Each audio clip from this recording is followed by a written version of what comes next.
Tiens, bonsoir Marie. Roger, bonsoir. Emmanuel, bienvenue. Salut Chris. Caroline, Catherine, Franck, salut. Yin, Eric. Ouais. Et oui. Pour certains, puisque évidemment, régulièrement, vous êtes là dans la journée aussi. Bonsoir tout le monde. Sabine, bienvenue. Salut Roger. Aussi, oui. Bienvenue aux nouveaux, aux nouvelles. Bonsoir. Bonsoir.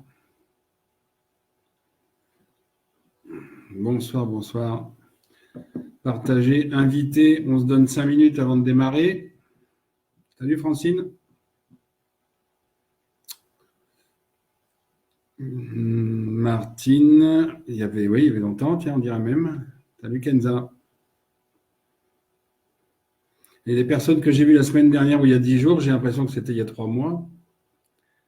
Bonsoir Lucas.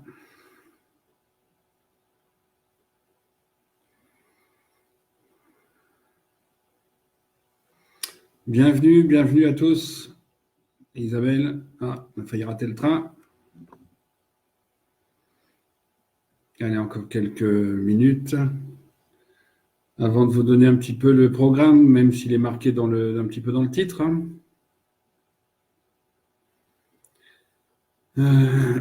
Ça fait 3 semaines, je crois, que je n'ai pas parlé.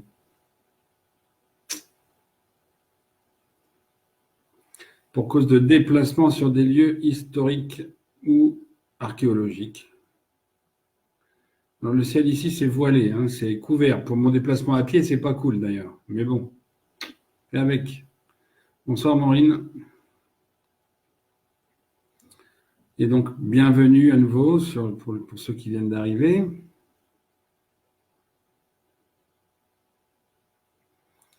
Bienvenue.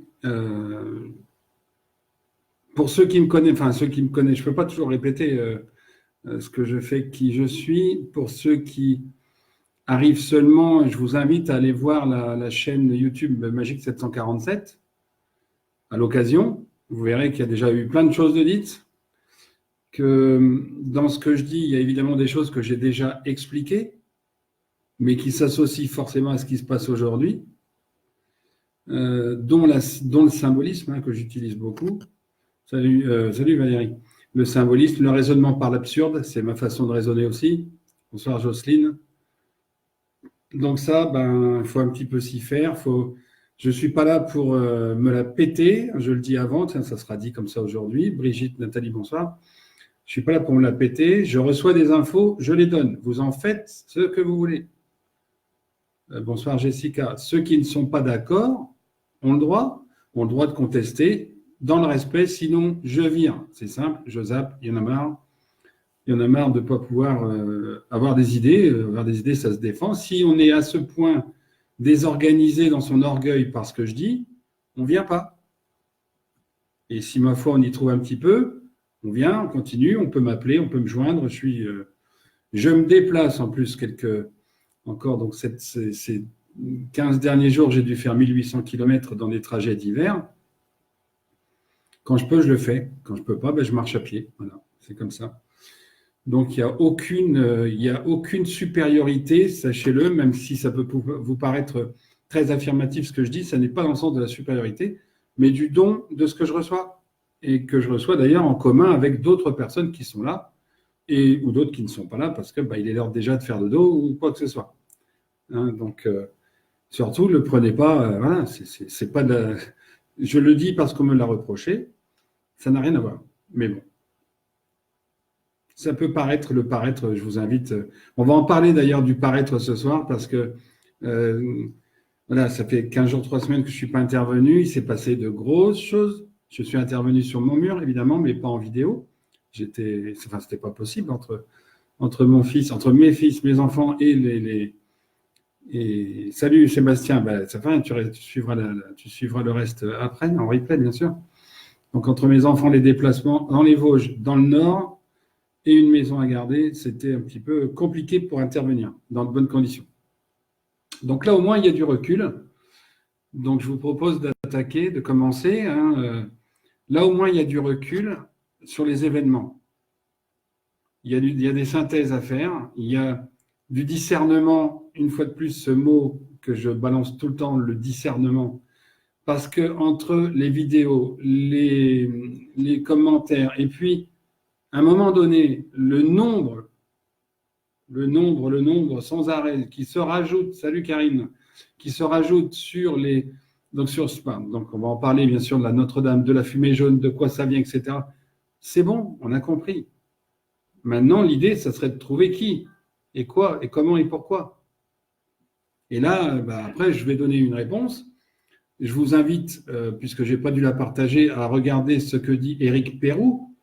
Éric Perroux, 63, on a échangé très vaguement. Éric Perroux, 63, qui dit fort justement les choses, puisqu'en sa compétence d'ancien pompier, ou du milieu en tout cas, a fait une analyse extrêmement bonne, si ce n'est l'hypothèse de fin que je conteste. Sur le côté lobbying, d'autres personnes m'en ont parlé aujourd'hui. J'ai eu une autre réponse encore ce soir qui confirmait ce matin, et qui n'est pas dans le sens du lobbying, bien qu'ils en jouiraient, évidemment. Mais la symbolique, elle est ailleurs, à mon avis. Et ceux qui me suivent devraient commencer d'ailleurs à le savoir, puisque avec les états civils, les dates d'état civil, donc des civilisations, dans la religion, de la famille sacrée, entre guillemets, celle que j'appelle famille sacrée, la famille du Christ élargie. Marie, Christ, dans la famille élargie, les dates d'état civil doivent nous permettre de comprendre bien mieux, et ceux qui l'ont vu sur mon mur, je pense, ont compris, bonsoir Livia, doit permettre de comprendre bien mieux justement pourquoi en cette semaine dite sainte, elle n'a rien de saint, absolument rien, mais je vais vous l'expliquer pour ceux qui ne connaissent pas et ceux qui n'ont pas encore vu ou entendu ces arguments-là. Ces faits-là, que personne évidemment va vous donner parce que enfin bref, on va y venir. Mais dans un premier temps, pour préparer le sujet, je voudrais revenir sur quelque chose qui est aujourd'hui anodin parce qu'on est très focalisé sur ce qui se passe en France, a fortiori après un jour magnifique de discours présidentiel. Il y a quelque chose qu'on a juste oublié, qui s'est déjà produit il y a quelques semaines, quelques mois, qui se passe essentiellement en Californie. Alors, je n'ai rien partagé exprès parce qu'il est important d'en parler. En Californie, vous avez déjà dû voir passer sur les murs, sur le mur général ou sur le vôtre, des amis, vous avez dû voir passer ces maisons qui tout à coup s'enfoncent jusqu'à possiblement 7,50 m. Des maisons qui sont donc englouties par le sol, par la terre. Bonsoir Nathalie. Alors évidemment, il n'y a pas d'explication. Je dirais, il y a toujours des explications scientifiques qui vont vous dire que l'absence d'eau ou le trop-plein d'eau ou des vides karstiques dans le calcaire ou d'autres vides dans des interstices qui provoquent l'effondrement par-ci, par-là. Mais ce qui est curieux, c'est que ça se fait sous les maisons. Des maisons qui, en Californie, ne sont pas nécessairement lourdes. Bonsoir Anissa. Des maisons qui, tout à coup, donc, sont absorbées, englouties. Imaginez. Donc là, il y a déjà un bout d'hypothèse qui va d'ailleurs dans le sens de quelque chose que j'ai expliqué plusieurs fois à l'oral à certaines personnes, dont peut-être certains d'entre vous, cette notion de cycle d'humanité, cette notion d'apocalypse par le feu, donc, qui va nous mener vers des chaleurs entre 90 et 100 degrés. J'ai eu l'info hier, a priori entre 90 et 100 degrés au maximum. Parce qu'au-delà de 100, l'eau s'évapore parce qu'elle bout. Salut Jérôme. Donc l'eau, ça sera maximum 90-95 degrés, justement pour pas qu'il y ait ébullition. S'il y a ébullition, il y a évaporation encore plus. Et surtout, beaucoup seraient ébouillantés, alors même à 90 degrés, vous me direz. Mais il y a de ça aussi, 90 degrés, 95, pas au-delà de 100. C'est une nuit. Bonsoir Joséphine. Ça, donc, cette accélération de la température, cette augmentation de température, vous imaginez bien que ça va créer des désordres au niveau des fenêtres de maison, des enrobés, de la chaussée, des arbres évidemment qui vont s'assécher, enfin un certain nombre de choses qui vont faire fondre les matériaux. Le problème qu'on peut se poser, c'est les matériaux qui fondent, que deviennent-ils? Est-ce qu'ils se répandent sur la surface de la Terre? Ce que j'avais envie de dire en préambule par rapport à la Californie et ces maisons qui sont englouties, c'est l'illustration pour nous, pour ceux qui commencent à comprendre, bonsoir Annie, de ce qui va de la façon dont la Terre va faire pour récupérer quelque part son dû, c'est-à-dire tous ces matériaux qui sont fabriqués, construits à base de ce qu'elle donne. En quelque sorte, ces fruits qu'elle va quelque part réengloutir donc pour les fournir plus tard, une fois disséqués, une fois transformés. C'est-à-dire que c'est comme nous quand on mange, hein, la terre va engloutir tout ça pour le redistribuer sous forme de mines. Donc les mines du roi Salomon, par exemple, en Égypte, sous les pyramides, on peut imaginer pour l'instant, imaginer seulement en tout cas, que la Californie serait une mine à venir, puisqu'elle engloutit un certain nombre de maisons et de matériaux. Et ainsi de suite sur d'autres secteurs qui pourraient potentiellement également s'affaisser. Alors ça, je voulais le redire parce que ça fait partie de l'Apocalypse et ça fait partie aussi de ce qu'on va dire ce soir, puisque c'est dans un grand tout, c'est dans un grand plan, et ce qui se passe en Californie va de pair avec ce qui s'est passé la semaine du 15 au 22, que j'appellerai plus sainte, je vous dirai pourquoi. La semaine du 15 au 22, ce qui s'est passé, c'est exactement du même acabit. Dans le projet final, non pas d'un homme qui fait le bonheur de certains écrivains et pseudo-alerteurs, parce que ça fait fantasmer, et du coup, on achète le bouquin, et c'est très bien pour lui de toute façon. Mais, évidemment, à force de donner ce pouvoir aux hommes, ils le prennent, je l'ai toujours dit. Alors que la Terre montre que c'est elle qui décide et qu'à tout moment, il peut y avoir un affaissement et une maison qui est engloutie. Alors évidemment, c'est pas sur toute la surface du globe, puisque ces mines et ces endroits sont probablement des lieux de haute énergie, tout comme au départ, à Gizeh, il y a 10 000 ans, il y a 9449 ans. 9449 ans, vous imaginez? Donc, que je refasse oui, c'est exactement ça. Donc, 9449 ans. Bon, donc ces mines, ce qui existe, celles qu'on trouve, sont encore une fois le fruit d'autres apocalypses précédents, puisque je vous le rappelle, pour ceux qui n'ont pas encore vu ou entendu, ces apocalypses, rythmés une fois par l'eau, une fois par le feu, ont lieu tous les 12 000 ans pour l'un, 12 000 ans pour l'autre. Voilà, donc tous les 24 000 ans, il y a 2 cycles. Relativement identiques, hein, un qui consiste à faire aller les hommes vers l'extérieur pour le froid et d'autres vers l'intérieur pour le chaud. Et en accordéon à chaque fois. Et ça vous fait une belle sinusoïde si on la représentait sur une courbe mathématique. Ce qui est envisageable d'ailleurs, un de ces quatre.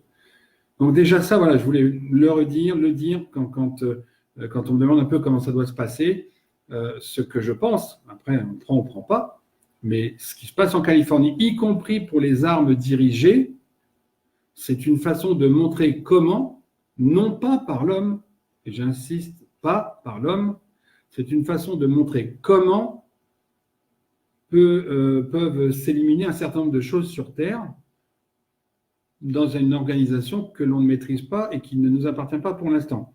Et dont je n'ai pas plus d'infos que ça, donc je ne vais pas en parler, puisque ça ne sert à rien de projeter les choses qu'on ne sait pas. Ça serait trop vague et trop incertain pour que ça tienne la route. Donc ça sera pour une autre fois, ce qui se passe sur d'autres planètes, notamment les parents de la planète Terre. Oui, il y en a des parents pour ceux qui n'ont pas encore suivi ces lives où j'en parle. Alors, donc on en vient à cette fameuse semaine du 15 au 22, en particulier donc cette date du 15 avril de Notre-Dame, hein, Notre-Dame du mensonge et de la colère, comme je l'ai appelé juste en titre ou en descriptif, cette fameuse toiture qui brûle. Je ne vais pas reprendre point par point l'échafaudage, la toiture, le sabotage, les 2 personnes. L'idée, c'est d'essayer de décrypter d'un point de vue universel ou humain qui, pourquoi plutôt que de répéter. Alors si, je vais le redire une fois, la thermite, ok, ça semble acquis. On est d'accord que les experts et les professionnels le disent. Moi, ma maigre contribution d'avoir fait des feux de cheminée avec du chêne, évidemment, comme tout le monde, le constat, il a été fait. D'avoir bossé un peu aussi, d'avoir bossé en bâtiment. Bref, non, je rejoins bien évidemment tout ce qui a été dit. Ça ne sert à rien d'épiloguer et de le répéter. Donc, point. Voilà. Pour moi, on est d'accord que cet incendie n'est pas naturel, n'est pas électrique, n'est pas. Il a été provoqué, il a été mis par deux individus qui appartiennent à une association qui n'est pas nécessairement une association de malfaiteurs. Et là, pour le coup, ce soir, il y a peut-être des personnes qui me suivent qui vont trouver bizarre que je dise que, et je l'affirme maintenant d'ailleurs tout de suite, que ce n'est pas un acte sioniste. Pour moi, ce n'est pas un acte sioniste. Vous voyez ? Pourquoi c'est important d'aller dire pourquoi, expliquer, essayer d'argumenter pourquoi. Qu'ils s'en réjouissent, c'est une chose. Que les lobbies qui avaient acheté le parvis, machin, pour faire des trucs, ou remettre une toiture en verre, comme Éric Perroux le suggère, d'ailleurs, très justement. D'ailleurs, comme je lui ai dit, des cercles en verre, des bulles en verre au-dessus des deux tours, ça image très bien la kippa. D'ailleurs, il était sur le cul quand j'ai mis ce commentaire, parce qu'il n'y avait pas pensé. Ça image la kippa. Donc, on peut effectivement imaginer que ça vient d'eux, évidemment. Mais les infos que moi j'ai, on n'est peut-être pas forcément tous d'accord, et ce n'est pas grave, c'est à confronter, parce que j'ai l'impression aussi qu'on ne veut pas me donner toutes les infos complètement. Et à partir de là, ça ne peut pas être sioniste.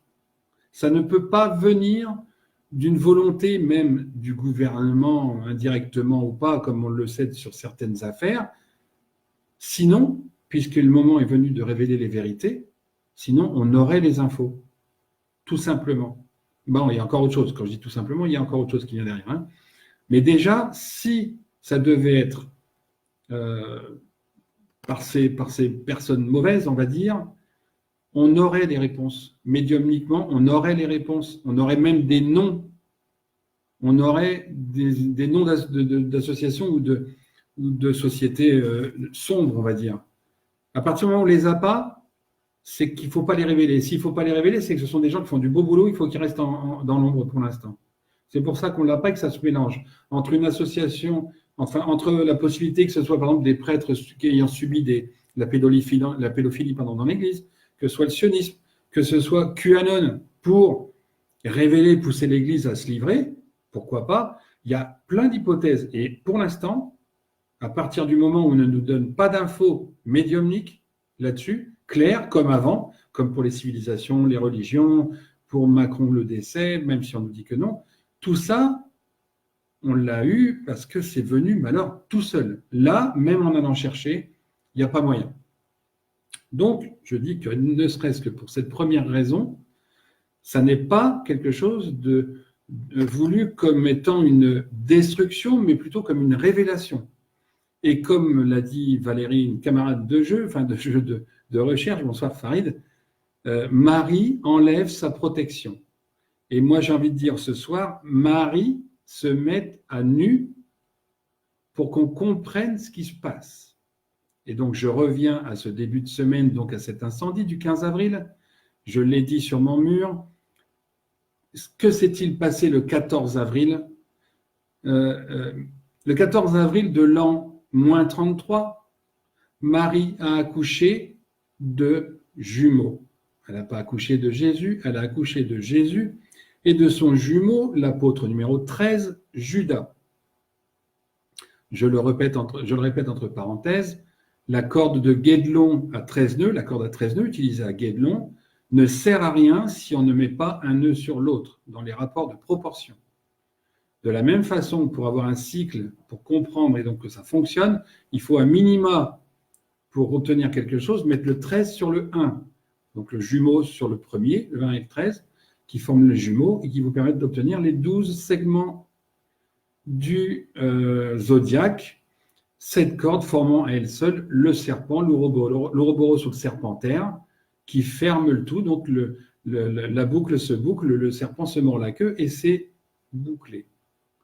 Ça, c'est le symbole, quelque part, donc du 12, du 1 et du 13, d'un certain nombre de choses que vous retrouvez dans les autres vidéos, donc je ne vais pas rebondir dessus, redétailler, mais tout simplement là pour savoir donc qu'il y a des jumeaux et que ces jumeaux, Marie demande depuis le 13 octobre 1917, 13-10-17, elle demande à ce que ce soit révélé par le pape. La troisième prophétie de Fatima, c'est la révélation de ce jumeau. Vous imaginez une maman qui a des enfants, en principe, une maman maternelle digne de ce nom, qui a 3 enfants ou 5 enfants, a priori, il n'y a pas de priorité pour l'un ou l'autre. Elle a 5 enfants, elle n'en a pas que 2 parce qu'elle les aime plus. Enfin, je pense que vous êtes quand même de nombreuses mamans, mères de famille, et que c'est en principe votre réflexe. Même si quelquefois, il y en a qui nous gonflent.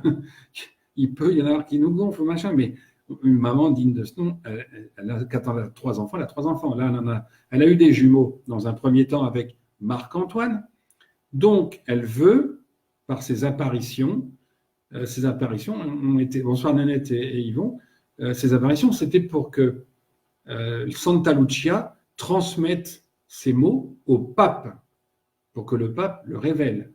Mais vous comprendrez bien que si le pape dit qu'il y a un jumeau, mais du coup, l'histoire va complètement changer, et elle va venir à ce que je dis dans mes bouquins, et que je dis en vidéo aussi depuis maintenant 8 mois environ.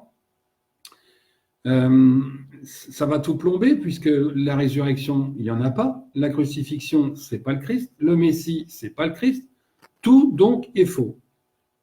C'est une période cruciale qui nous intéresse directement, et même, comme je l'ai montré dans d'autres vidéos, et qui d'ailleurs où se surajoutent des infos qu'on a depuis même 10 000 ans sur Salomon et tout ça, sur tout ce qui a été écrasé par l'histoire, et notamment à partir de Moïse, à moins de 1923. Donc, les jumeaux sont nés le 14 avril, et les papes, dans leur coffre papal, ce sont les seuls. Seul le pape est habilité à lire ce qu'il y a dedans. Quand il est intronisé, on lui ouvre le coffre, il lit ce qu'il y a dedans, il remet au coffre ou pas. Il est là, c'est le témoin. Le témoin, c'est ce qu'il y a dans le coffre. Dans le coffre, il y a donc dans le coffre la troisième prophétie de Fatima, qui est la révélation, qui est la demande de révélation du jumeau Judas. Alors vous comprenez bien que le pape ne veut pas. Mais du coup, ça fait quand même 102 ans, ça faisait 102 ans que Marie demande.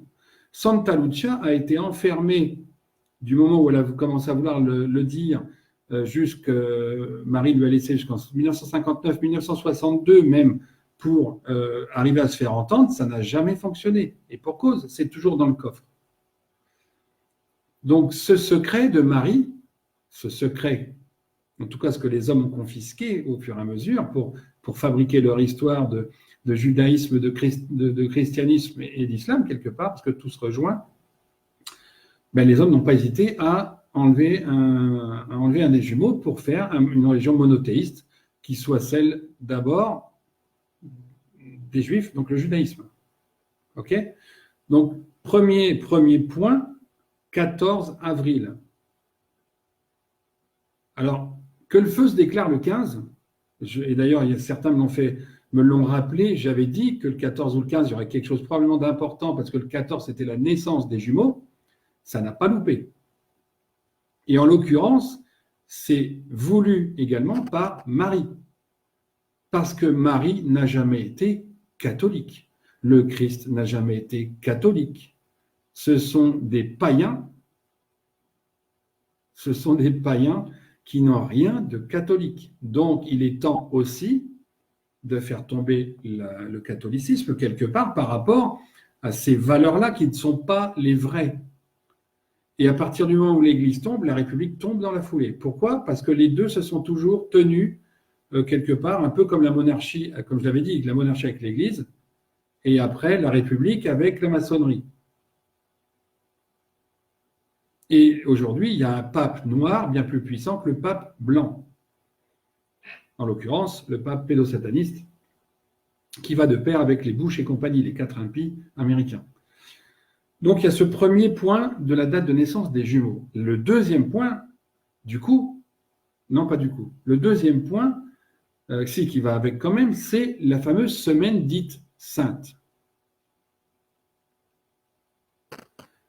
Sébastien, ça veut dire que Marie ne couvre plus les éventuelles destructions causées à l'Église, elle ne protège plus le collectif français. Le collectif France, ça ne veut pas dire qu'elle ne protège pas les individus qui lui demanderaient la protection. Si quelqu'un aujourd'hui demande la protection à Marie individuellement, il l'aura. Elle enlève sa protection au pays France, à ceux qui représentent la France, à ce qui est mensonger de la France. Elle l'enlève, elle n'est plus là pour protéger tout ça et pour le couvrir. Elle enlève son voile, elle se met à nu. Donc, deuxième point, bonsoir Alex. Le deuxième point, donc la semaine dite sainte, entre le 15 et le 22, donc. Pâques. Alors, il se trouve que la Seine, qui est un repère qui permet de s'orienter, la Seine, il se trouve que c'est le baptême du Messie, du Fils. Mais le Fils peut en aucun cas être le Christ, en moins 33. Et surtout, pourquoi, et je l'ai dit aussi bien évidemment en vidéo, pourquoi on aurait changé entre moins 1 et 1, tout simplement parce qu'il avait 33 ans. Il s'est bien passé quelque chose pour qu'on change d'ère, de façon de dater. Pourquoi en négatif avant, pourquoi en positif après? Pourquoi à ce moment-là? S'il est né en moins 33, ça ne colle pas. Alors il se trouve que de moins 33 jusqu'à moins 4, il est avec César en France et partout en Europe occidentale pour bâtir. Il se trouve qu'il rencontre Marc-Antoine, son père, en moins 4, enfin en moins 4 ou moins 3, on va dire, et il rencontre Marie-Madeleine. Il se passe ce qui se passe au bout de 2-3 ans, c'est-à-dire qu'ils ont un enfant qui naît. Salut. Ils ont un enfant qui naît le 29 novembre, moins 1. La scène, c'est juste après. Et Pâques, la Pâques juive, cette année-là, en moins 1, tombe un dimanche 25 décembre. La Pâques, cette année-là, tombe le 25 décembre. Donc, sachant que l'arrestation et la crucifixion ont lieu le week-end pascal et dans un endroit à l'écart pour pas que le corps apparaisse au matin du marché sur la Grand Place, à Pâques donc. Pâques, ça correspond à la crucifixion. Hein. 25 décembre. Donc qu'est-ce qu'elle fout là, cette semaine sainte? La semaine sainte, en fait, c'est la dernière semaine de Noël. C'est celle qu'aujourd'hui, on le délimite par Noël et jour de l'an. Je ferai un calendrier avec l'Assomption, l'Annonciation, et vous comprendrez ce que c'est. Le 15 août, justement, Franck me pose la question, ou Chris me pose la question tout à l'heure. Le 15 août, l'Assomption, c'est pas Marie qui monte au ciel ou machin. C'est quand elle apprend qu'elle est enceinte. C'est l'Annonciation. Tout est inversé. Je vous rappelle que c'est le moment d'inversion d'épaule. Hein. Pour l'eau et pour tout plein de trucs. Hein. Bon, bref, j'essaie d'accélérer un peu parce que je vais parler d'autres choses après. Donc, la semaine sainte, c'est la dernière de Noël. Février, c'est le dernier mois qui permet de réguler le nombre de jours. Et c'est pour ça qu'il y a 28 jours. On peut aller jusqu'à 28, 29 et 30 s'il faudrait. Je rappelle en même temps que le calendrier égyptien, le premier quart-mestre, ça commence à mars. Mars, avril, mai, juin. Depuis les Égyptiens, et je vous rappelle, pour ceux qui n'ont pas suivi les lives ou les capsules, comme on dit au Canada, les lives sur les civilisations, l'Égypte commence en moins 7431. Depuis le début, le faucon russe, c'est juste un signe astrologique. Ça n'a rien à voir avec... c'est aussi quelqu'un, mais le faucon, c'est un signe astrologique en l'occurrence. Horus était faucon. Hein, juste, petite parenthèse. Donc depuis 7430, en fait, les saisons, le rythme des saisons, c'est mars, avril, mai, juin, la crue du Nil, juillet, août, septembre, octobre, et novembre, décembre, janvier, février. Donc c'était déjà découpé de toute façon, comme plus tard, avec même les Romains. Un détail près, c'est que quand on parle des Ides de mars et d'avril, c'est tout simplement que le 15 mars, c'est, si je me rappelle bien, la naissance de Marie. D'accord? Et le 14 avril, c'est la naissance du Christ et de son jumeau. Voilà, les Ides de mars, l'Ide d'avril, pourquoi il a créé ces deux-là? Et qu'on parle très rarement des Ides de novembre ou des Ides de septembre. Ça correspond, Ide idéal, salut Karim, donc à la venue des personnages sacrés. Marie, il était censé la protéger puisque c'était la femme, c'est la mère des enfants de son demi-frère, Marc-Antoine. C'est important de comprendre tout ça. Parce que du coup, vous comprenez que cette semaine qui a été en plus donc mal commencé par un incendie à Notre-Dame de Paris, donc Marie qui lève le voile, et elle se termine comment? Au Sri Lanka, dans un bain de sang. Elle se termine comment en France? Par un bain, non pas de sang cette fois-ci, mais de foule, filmé avec un certain Benalla dans les images. Mais la semaine sainte, elle est là maintenant parce qu'ils ont tout triché, tout inversé pour pas qu'on comprenne justement. On a mis Pâques là pour que... En fait, c'est voulu pour qu'on ne sache pas. Tout a été caché pour qu'on ne sache pas. C'est pas la semaine sainte qui est déplacée, c'est Pâques. Pâques, ça devrait être en décembre. Mais dans les Écritures, il faut regarder dans les Écritures, en décembre en Israël, il fait pas froid. Hein. Il fait pas moche quand il y a la crucifixion. C'est en ce moment dans la lecture des évangiles du jour d'aujourd'hui. Enfin, en ce moment, c'est encore revenu. Donc, je l'ai encore relu, toujours relu pour être sûr, pour bien comprendre les choses. Hein. Merci Karim. Bonsoir Marim. Donc, bien comprendre que ce qui se passe, c'est que le 14 avril, naissance des jumeaux, Marie donc est fâchée le 15. Le 22, le Sri Lanka. Macron qui apparaît sur des images qui datent de l'année dernière. Donc, il y a une question de matérialisme et d'un certain nombre de choses. Ce qui fait que cette semaine, elle a été voulue aussi par Marie. Si ça s'est passé, c'est parce qu'elle a enlevé cette protection. Parce que là-haut, on veut que ça se révèle. Il est temps, c'est le moment. Il y en a marre de ces mensonges. Et même si je ne fais pas de la retape pour les bouquins, les clientes que j'ai eues, enfin les impatientes que j'ai eues hier m'ont demandé les bouquins, justement parce que je dis ça, je leur disais ça, je leur parle de ça, pour comprendre d'où on vient, pour comprendre la source et pour comprendre ce qui s'est passé dans cette semaine. Parce que finalement, cette semaine-là, elle peut réjouir les sionistes par rapport à ce projet lobby, ce lobby, bien sûr. Ça ne va pas les empêcher de rebondir dessus, parce que d'ailleurs, entre parenthèses, eux pensent que ça vient d'eux. Hein. Ils pensent que c'est interne. Hein. Mais non. Pour moi, je le redis, ça ne vient pas de ce côté, ça vient de personnes, d'associations qui n'est pas forcément QAnon, mais de personnes qui vont, je dirais, qui font pour le bien malgré les apparences. Je dis bien malgré les apparences, ça retourne tout le monde. Hein. Moi non plus, je n'ai pas eu le temps d'y aller. Pourtant, ça fait longtemps que je pourrais et que j'ai même étudié pendant 3 ans ou 3-4 ans à côté, pas très loin. Donc, mais il n'y a pas de regret. C'est le phénix, hein, le phénix qui renaît de ses cendres. Regardez, Valérie me faisait remarquer, regardez les images aériennes et vous verrez qu'on peut y lire le phénix. Donc, il renaîtra de ses cendres, mais pas par la grâce de ces chers sionistes et de leur projet lobbyiste. Bonsoir Anne. Hein, donc, il faut bien voir cette semaine comme un symbole fort de l'univers. Bonsoir Edith. De la nature, si vous préférez. Pour ceux qui veulent parler de Dieu, parlez de Dieu si vous voulez, à condition que ce ne soit pas celui de l'Église catholique. Si vous appelez l'univers ou la création Dieu, il n'y a pas de problème. Le reste, après, ça vous appartient, cela dit. Mais vous comprendrez là que Marie veut que ce soit révélé. Donc, c'est un moyen de le faire. Et d'autoriser ceux qui mettent le feu, à ce qu'ils arrivent, à ce qu'ils réussissent dans leur projet. Il y a eu trop de choses concomitantes pour que ce soit évidemment un hasard ou un accident. C'est bien évident.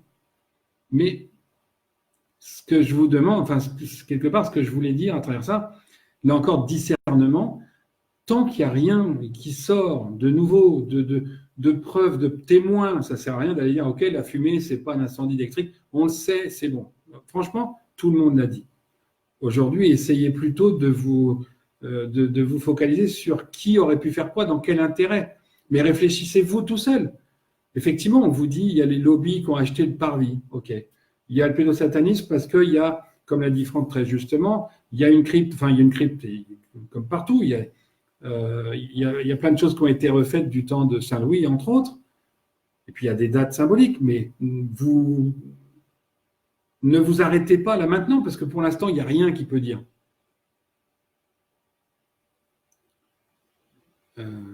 Et les gens ne comprennent rien. Nous, déjà, sur ce coup-là, on n'a pas tous les éléments. Ils ne comprennent rien et c'est bien pour ça que tout est en train de se faire au même moment, au même endroit et que ça converge en France où il y a tous les secrets de l'humanité en ce moment et depuis 1129. Donc évidemment, ça stimule et ça remue du monde. Je l'ai dit aussi, les Américains, pourquoi ils sont partout à chercher avec des drones, avec des images satellites, avec l'autre nana, la chercheuse soi-disant, mais qui est de l'université d'Yale. Yale, je vous rappelle que c'est le nid sataniste, hein. C'est le nid sioniste, satano-sioniste d'ailleurs. Donc ces éléments-là, c'est justement cette symbolique-là, elle est faite pour que l'on comprenne, mais tant que ça ne sera pas compris, ça s'amplifiera. Il faut que, pour que les gens admettent, parce que Nathalie, pour répondre à ta question, et peut-être à la question que d'autres se posent, aujourd'hui, demander à ce que 5000 personnes ici, 3000 là, 5000 là, 5000 là comprennent, ça fera quoi? 5 millions qui comprennent? 10 millions qui comprennent? Et les 55 autres, ils font quoi?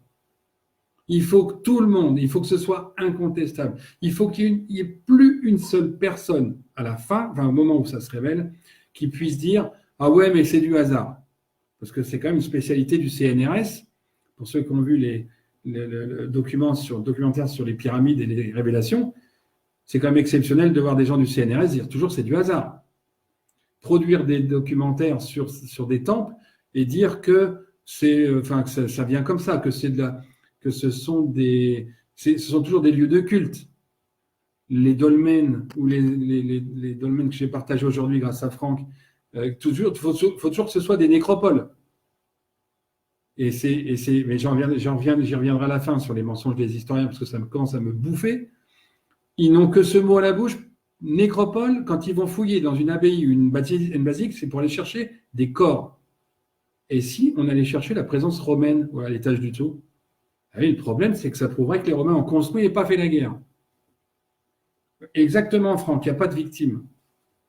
Et ce qui est quand même relativement surprenant, parce que ça a brûlé vite. Si ça avait brûlé doucement, on ne sait pas. Enfin bref, ça ne sert à rien toutes ces hypothèses. Moi, je dis juste que la portée symbolique de cet incendie, c'est lié exclusivement, mais vraiment exclusivement, à Marie, aux jumeaux et à la présence, de la Semaine Sainte au mauvais endroit. Alors oui, c'est vrai que ça effectivement, Valérie me l'avait dit, j'ai oublié de lui répondre.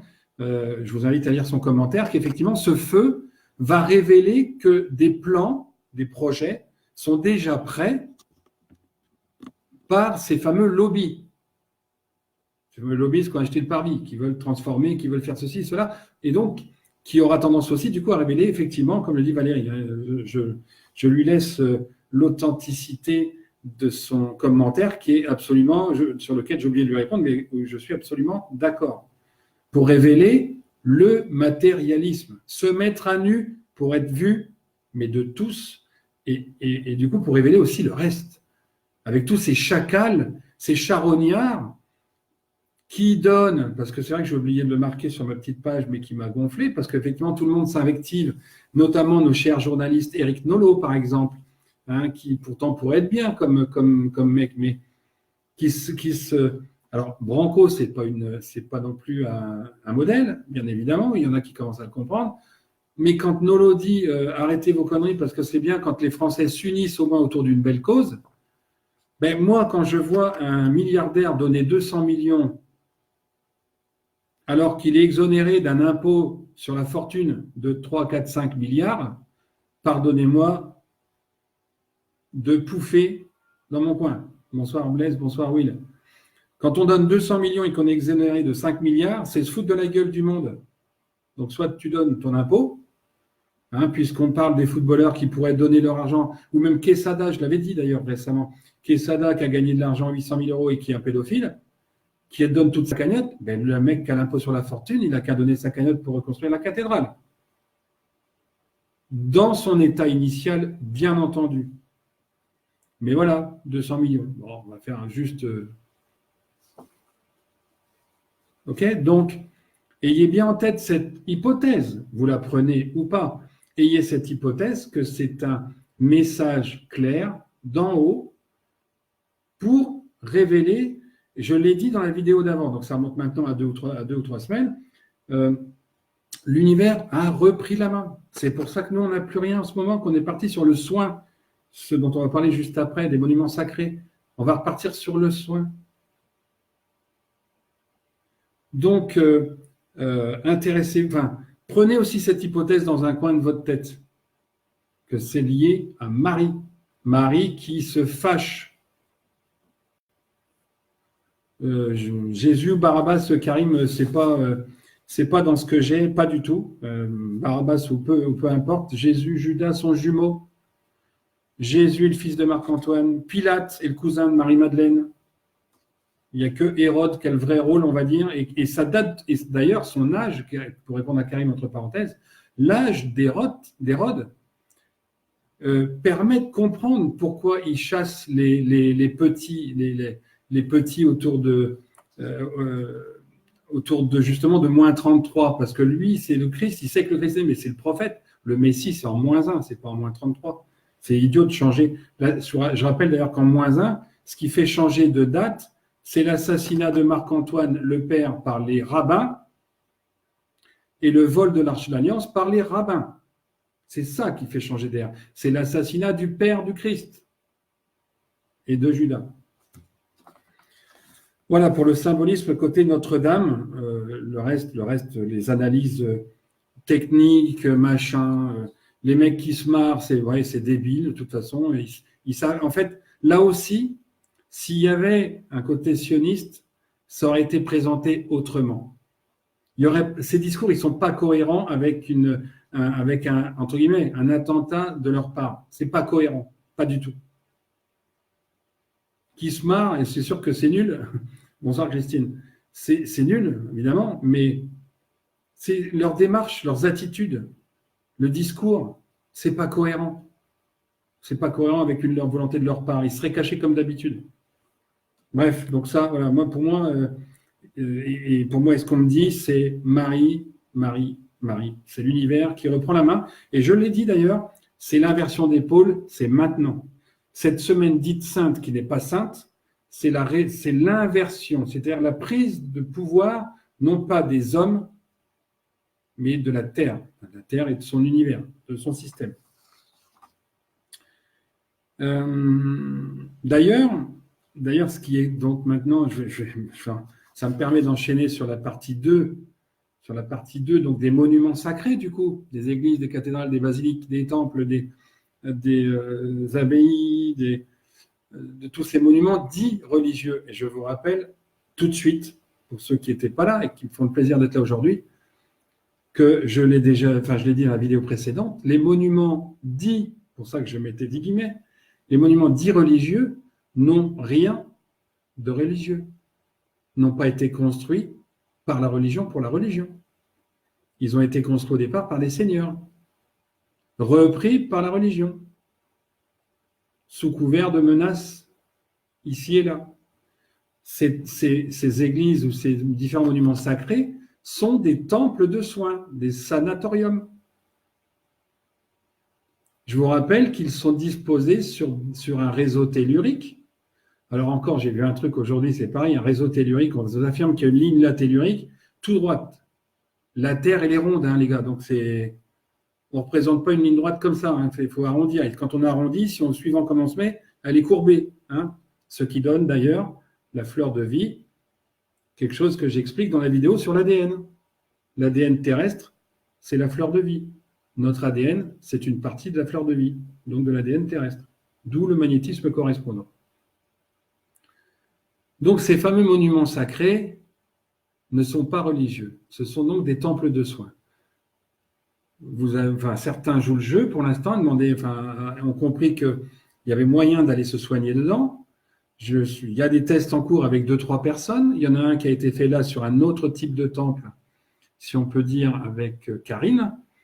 Je rappelle aussi que la construction de ces temples, de ces églises, ne s'est pas fait, comme on dit, sur une grande durée, oui, parce qu'il y avait beaucoup de sculptures et de peintures, mais la pierre en tant que telle, pour l'élever, ça n'a pas été si long que ça. Parce que pour info, je le redis aussi, c'était remblayé à l'intérieur et en périphérie au fur et à mesure de la montée, au fur et à mesure du montage des pierres, pour garder un même écartement, pour conserver la tenue pendant la couverture, parce que la couverture crée des efforts pour ceux qui font un peu de physique et de résistance des matériaux, surtout de résistance des matériaux, contraintes physiques. Vous verrez que les poussées contre poussées font que, au bout de 3 travées, si vous faites sans remblayer, au bout de 3 travées, l'église tombe. Renseignez-vous sur l'église de Châlons en Champagne, que j'ai eu la chance de visiter pour m'appuyer tout ça. Elle s'est écroulée au bout de la 3e travée quand ils ont voulu l'agrandir.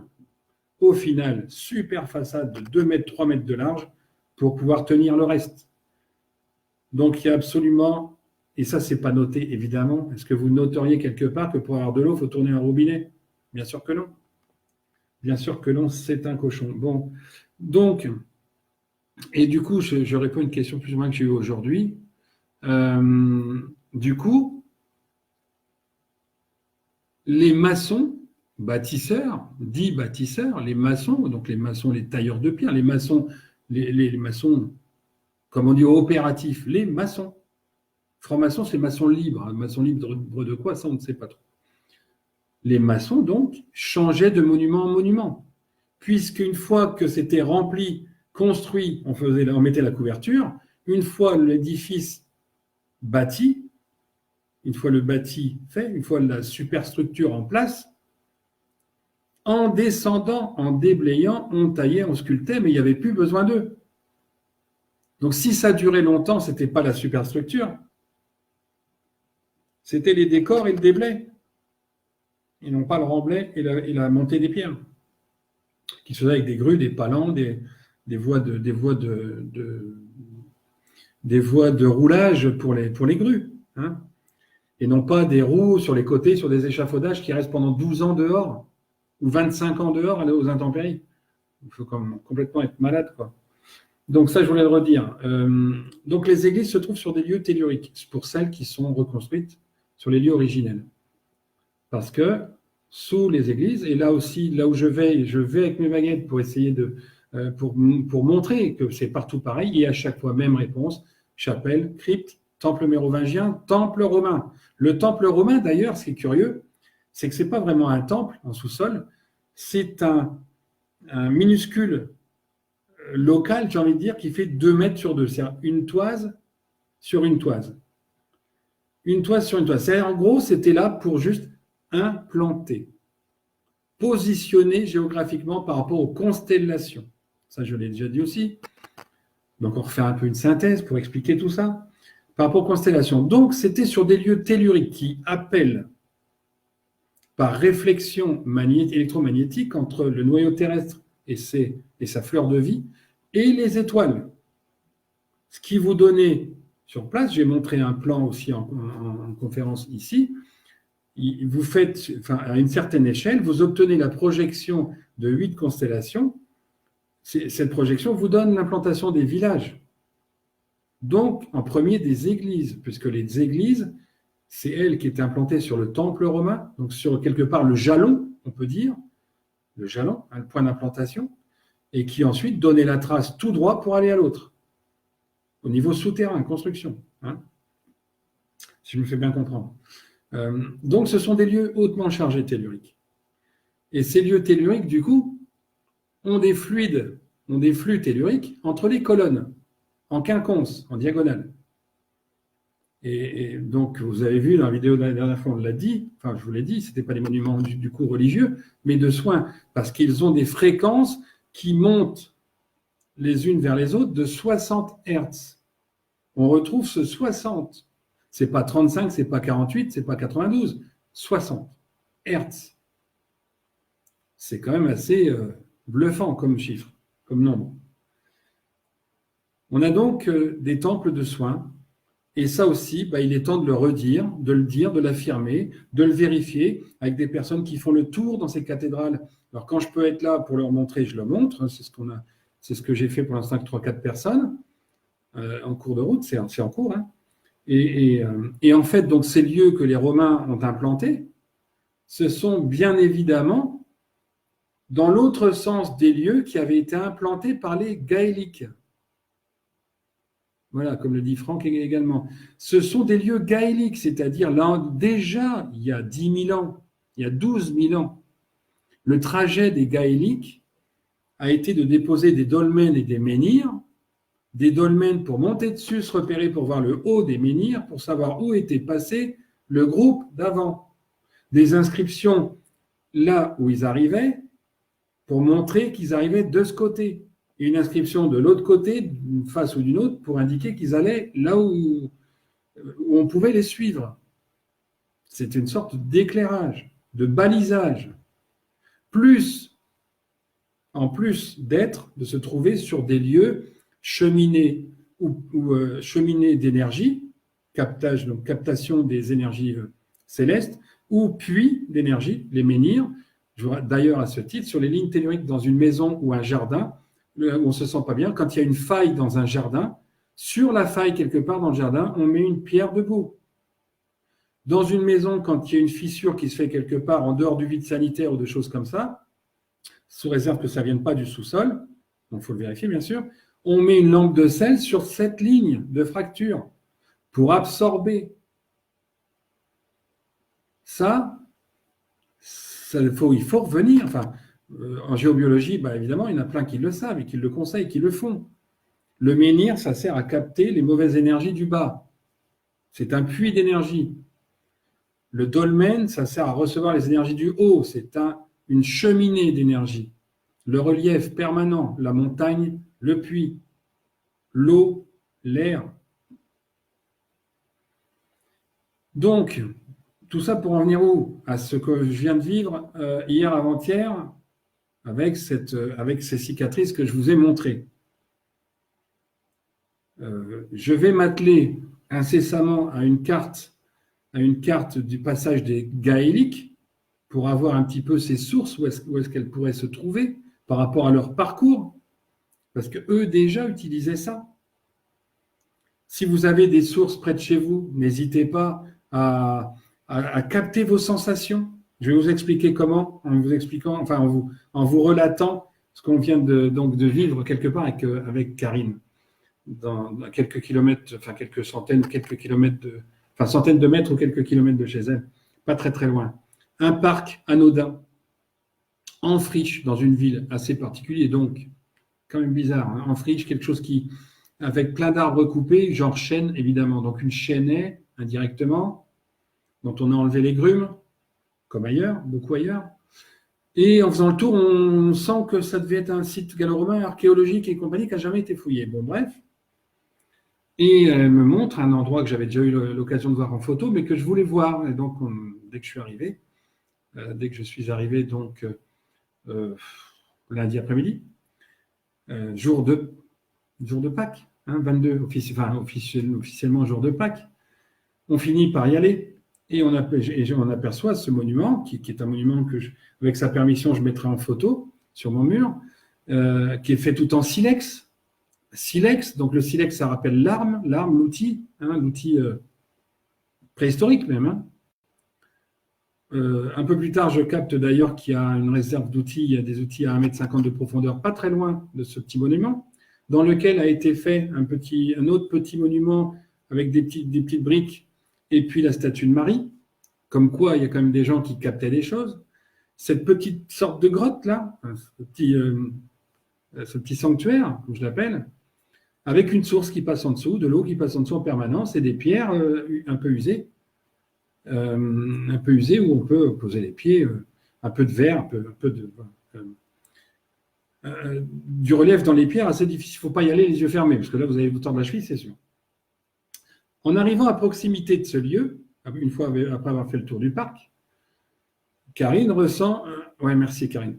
Karine ressent donc une douleur au pied qui a été opéré, donc de mémoire le pied droit, au pied, enfin peu importe d'ailleurs, au pied gauche. J'arrive jamais à me rappeler. Bref, une douleur à un pied, puis à l'autre pied.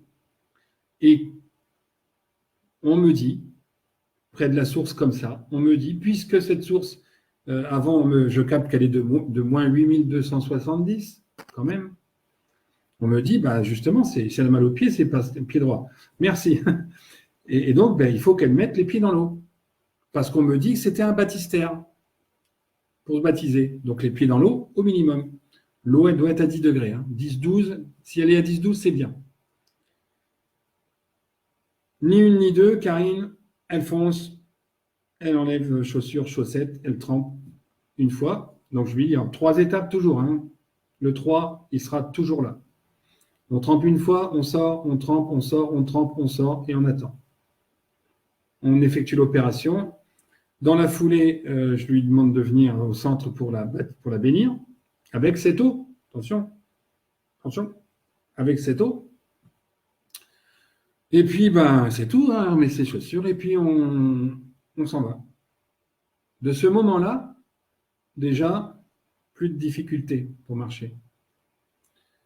D'ailleurs, on a pu faire après un tour de parc où il y avait d'autres choses à capter, mais qui vont on va dire, qui n'ont pas de rapport avec là, et je ne vais pas surcharger le truc. On a dû marcher 3,5 km. Enfin, allez, même 2,5, en tout cas pour vous dire, aucune douleur. Aucune. Le plus fort, c'est même pas en rentrant, si vous voulez, parce que même si elle s'en est aperçue sans doute en fin de soirée, le lendemain matin, regard sur le pied, et c'est donc ça correspond donc aux photos que j'ai publiées.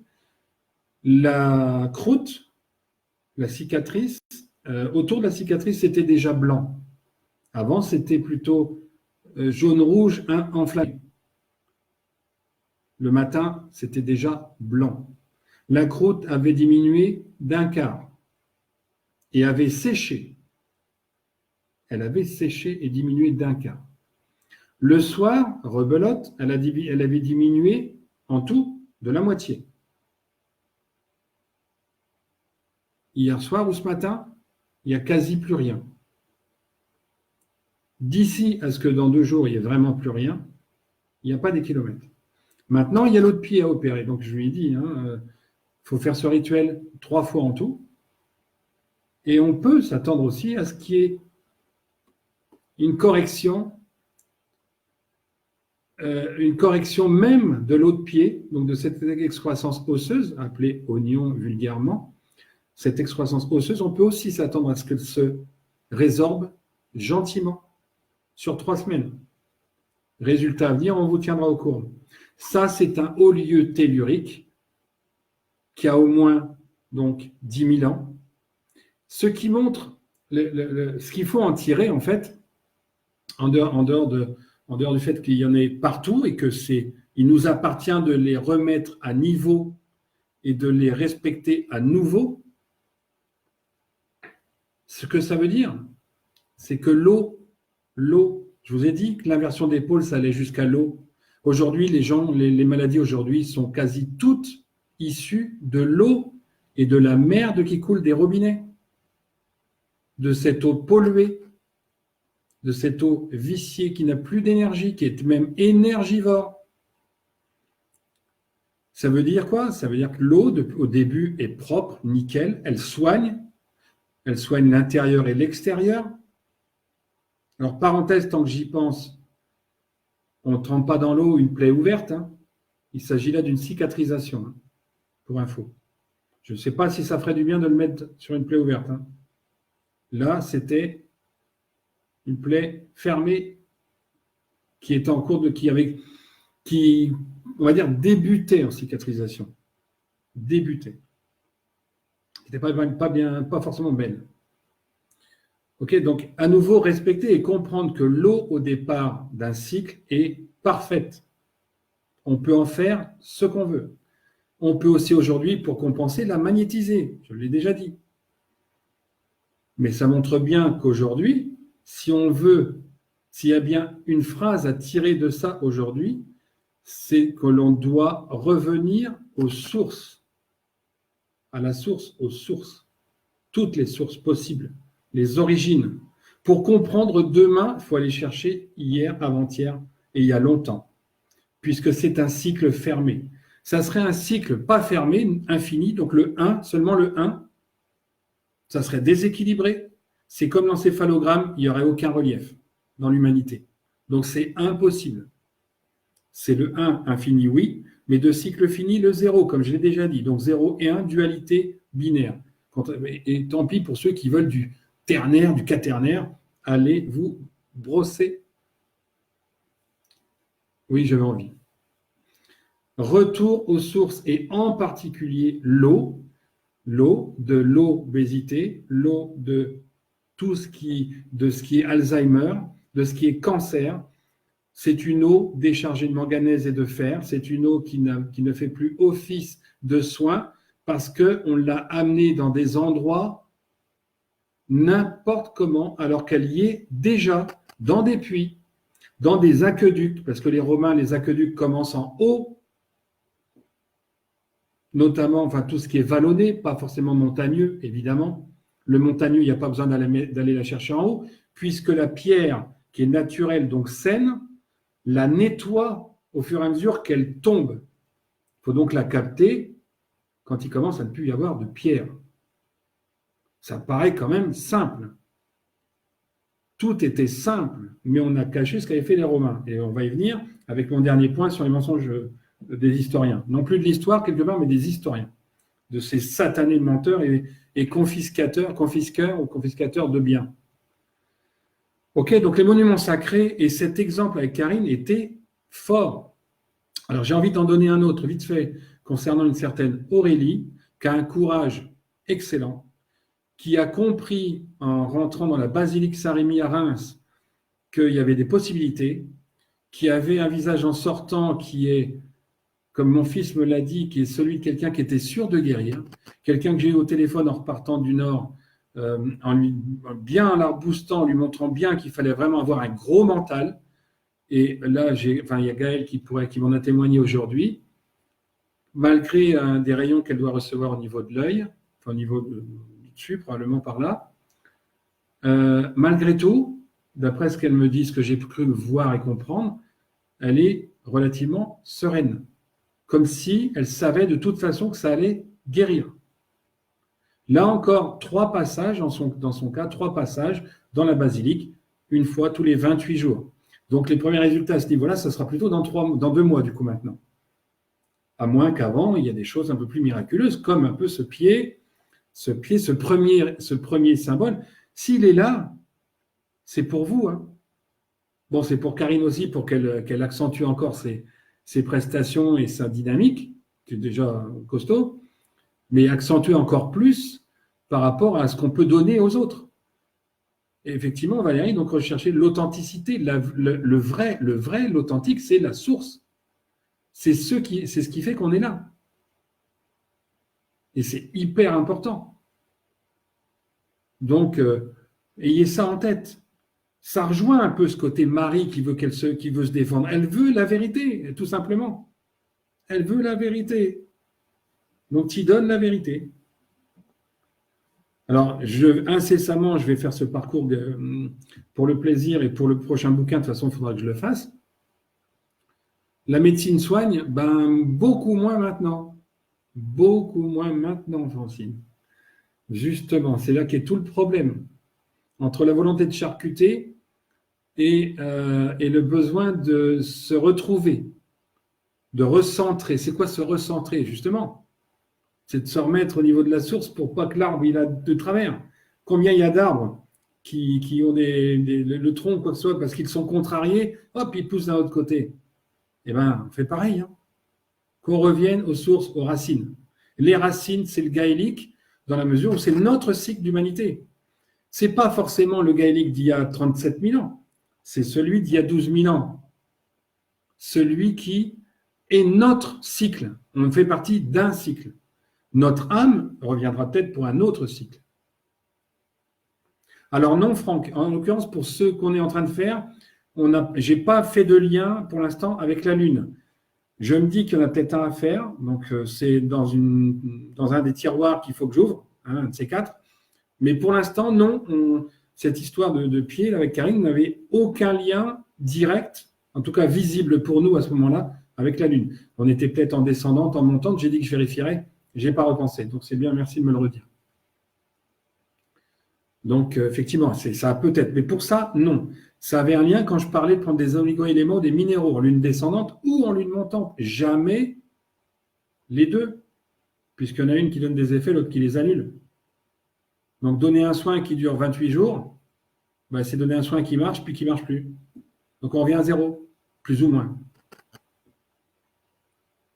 Bien, j'espère que vous avez capté la source que j'essaie de vous expliquer. C'est vraiment que quand on voit la cicatrice de près, quand on voit cette fameuse Aurélie, surtout, j'ai envie de dire, enfin surtout parce que c'est moins visible, avec même les paroles de mon fils qui voit le visage de quelqu'un de différent en sortant, c'est quand même puissant. Alors après, je lui ai magnétisé de l'eau en la laissant sur l'autel de la chapelle où elle devait se rendre en point E4, que j'ai magnétisé ensuite, et une eau qui partant de 2000 arrivait là, en sortant de l'église, de la basilique, à 36 000 unités d'énergie. Merci de ne plus jamais me parler de Bovis. Plus jamais. Unité d'énergie, merci. Dernier point, oui, le temps tourne et retourne quand même. Dernier point, qui finalement s'accroche à ça aussi, c'est donc le mensonge, ce sont donc les mensonges des historiens. Ça me les brise. Franchement. Si vous avez des amis historiens, bannissez-les, demandez-leur pourquoi ils disent autant de conneries. D'ailleurs, Florence, bonsoir. Donc, le voyage notamment dans les Vosges, mais qui s'accroche à ça, hein, ce monument-là. Ce monument-là, en silex, comment, alors quand bien même, admettons qu'il eût pu être monté plus récemment. La source, l'eau, elle est toujours là. À côté, il y a un chenal romain, il y a un petit bac, il y a des grosses pierres, donc on est obligé d'être attiré par ça. Quand on va voir le site d'après, où il y a des lacs, où il y a des grosses pierres, que je mettrai en photo demain, en granit rose, on est obligé. Bonsoir Florence. De se dire qu'il y a quelqu'un qui connaît rien ou qui veut pas le dire. J'ai une cliente avec qui on a discuté, de 74 ans et avec une de 81 ans, qui m'ont donné finalement un éclairage nouveau sur un point fondamental. Le drapeau que vous avez derrière, pardon, là. Bon, là, il est blanc. Vous devez savoir que, d'ailleurs, au bureau, j'en ai un qui est le même, mais qui est noir et blanc, avec la croix rouge. Les Templiers, c'était ceux qui mettaient le fil rouge de la vérité entre le noir et le blanc, entre le bon et le mal, entre le vrai et le faux. C'est le fil rouge.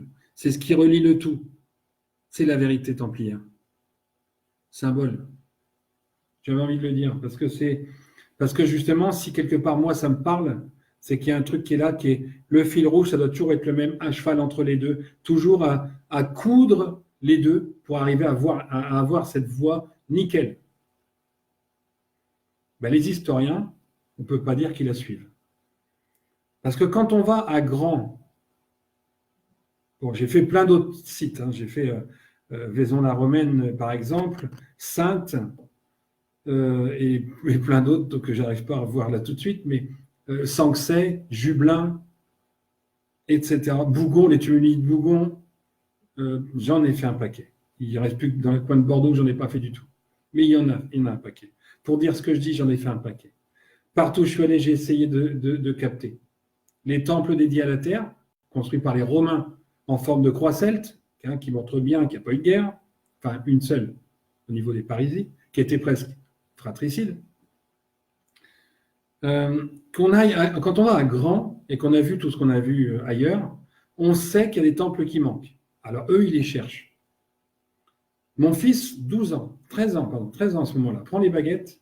Alors certes, avec mes questions, prend les baguettes, ça marche, nickel. Il y a 2 témoins ici. Ça marche, nickel.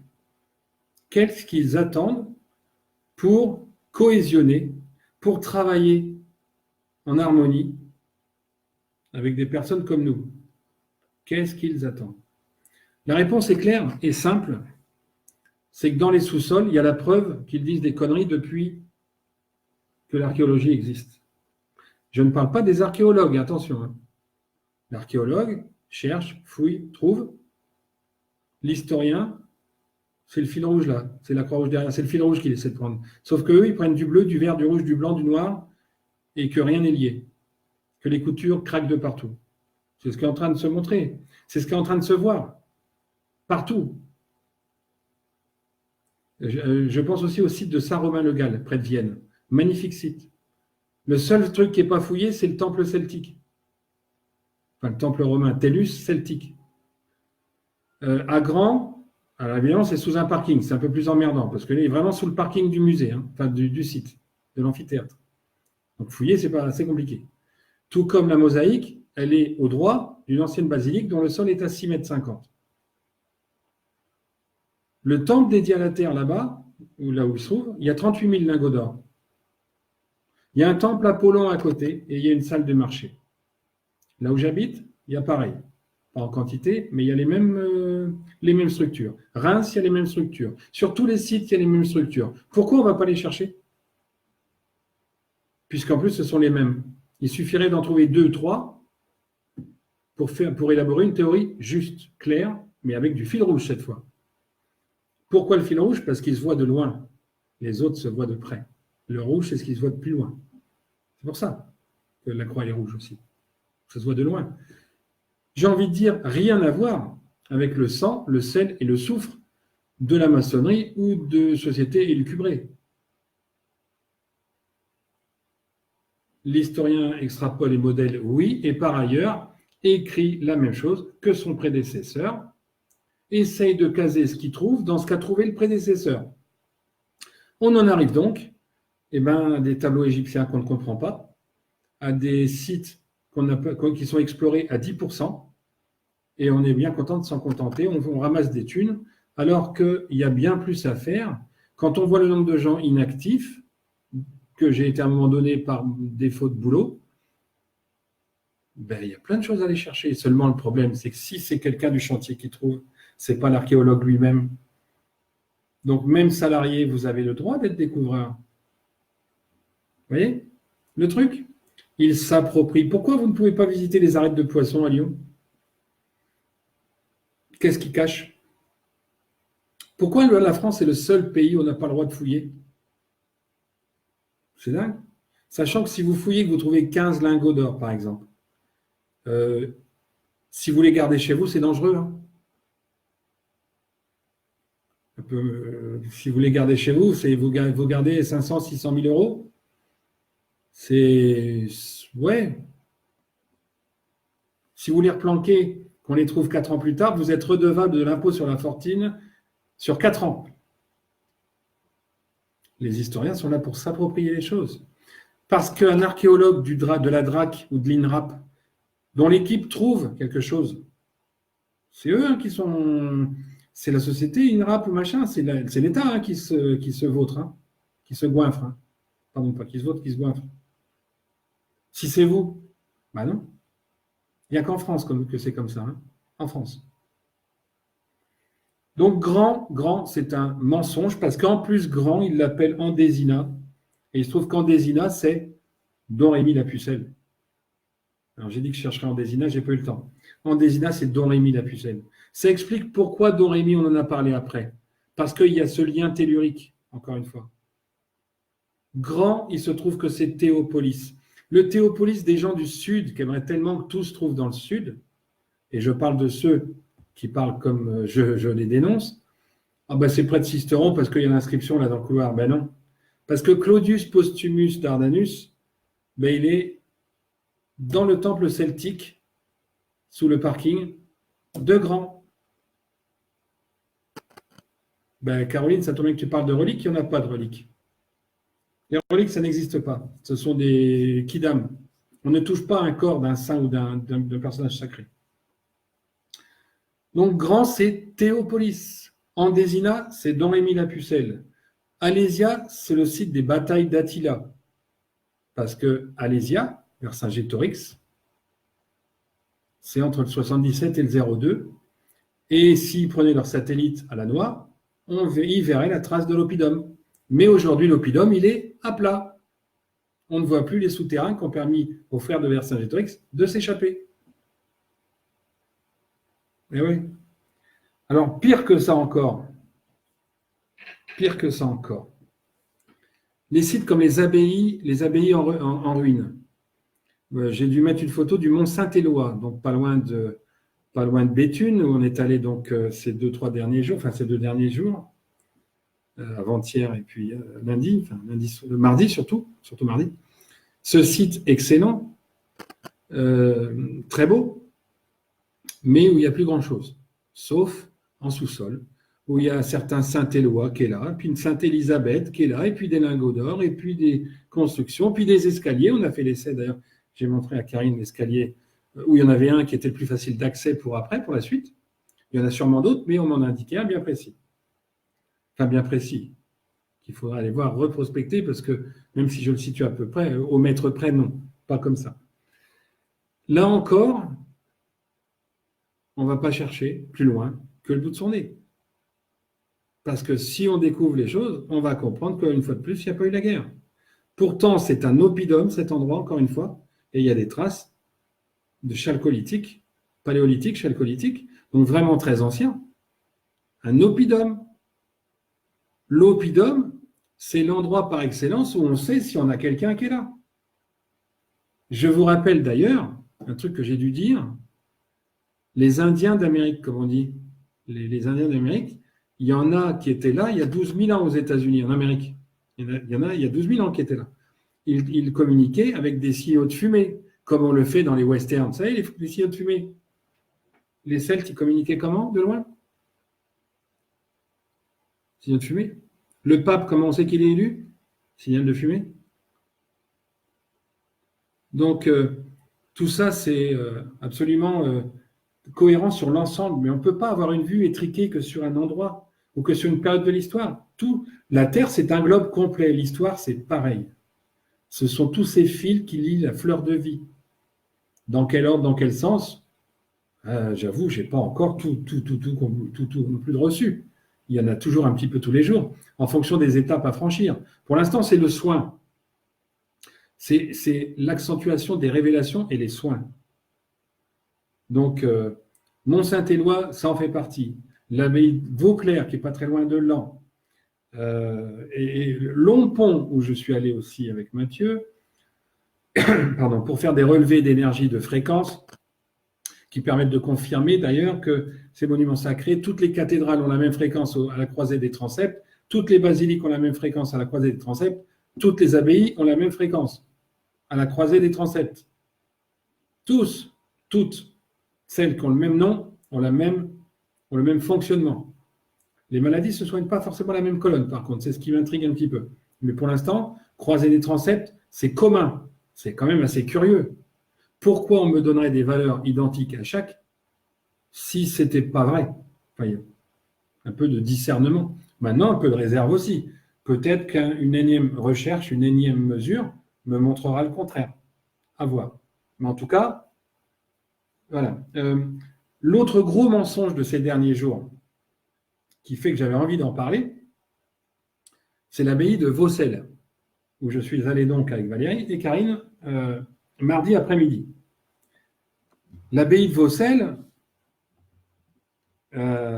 qui avait donc une propriétaire avant, des propriétaires privés, qui a apparemment été racheté par le Conseil départemental du Nord, la région du Nord, ou le département du Nord,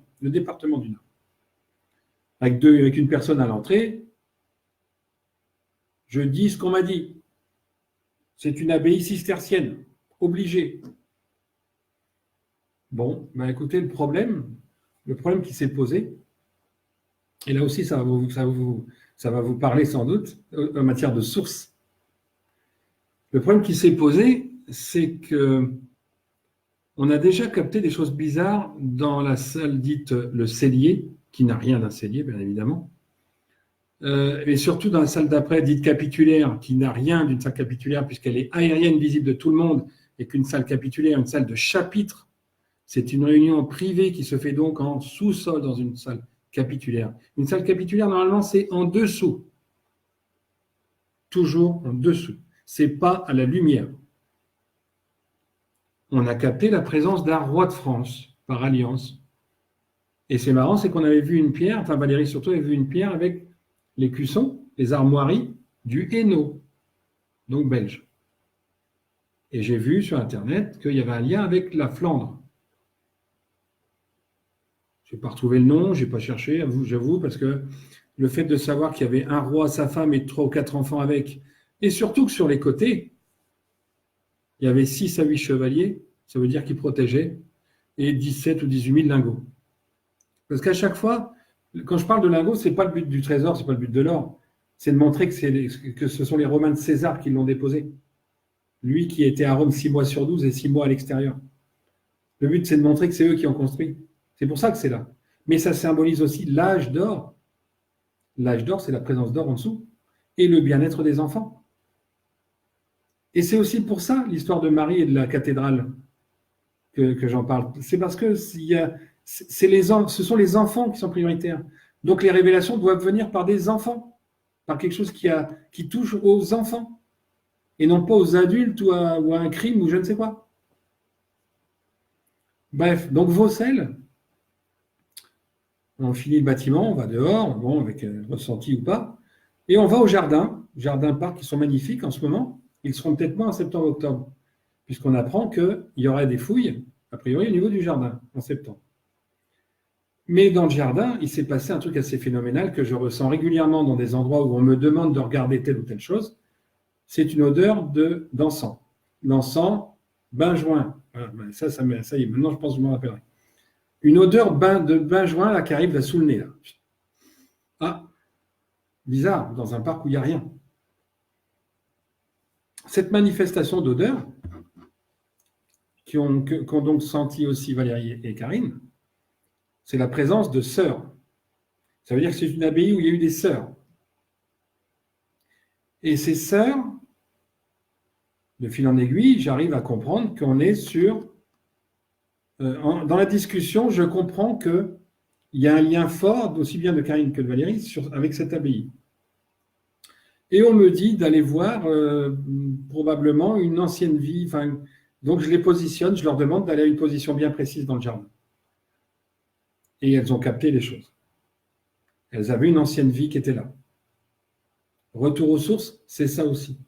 Beaucoup se retrouvent à un endroit où en fait ils ont leur corps d'une ancienne vie. Leur âme a habité un corps qui est là à côté d'eux. Beaucoup. Ça m'est arrivé. C'est arrivé à Christophe Maurice que je ne vois pas aujourd'hui. C'est arrivé à certaines d'entre vous et certains d'entre vous. Et donc il se passe ça. Du coup, je comprends quoi? Si je sais qu'il y a 2 corps là qui sont là en dessous, pas très loin l'un de l'autre, 4 mètres, c'est que c'est une nécropole. On me dit qu'il y a 24 corps, 24 sœurs, 24 abbesses. Donc si c'est un lieu cistercien, je ne sais pas ce que foutent 24 abbesses. On va de l'autre côté du jardin parce que Valérie se sent attirée de l'autre côté. Odeur. On était à 3, relativement proches. L'odeur là en plein milieu, là, plein les narines.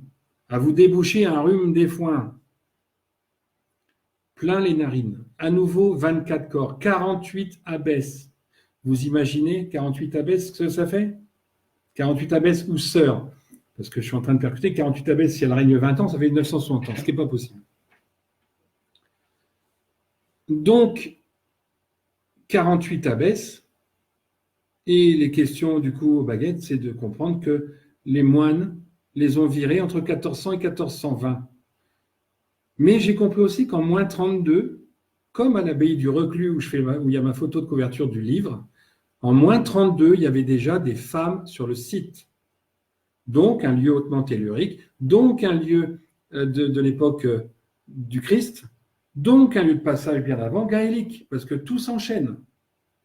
Ok? Tout s'enchaîne.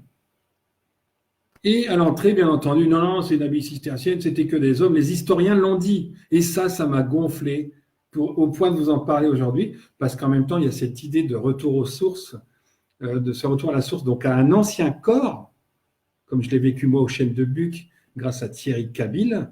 Aux Chênes de Buc, j'avais un de mes anciens corps.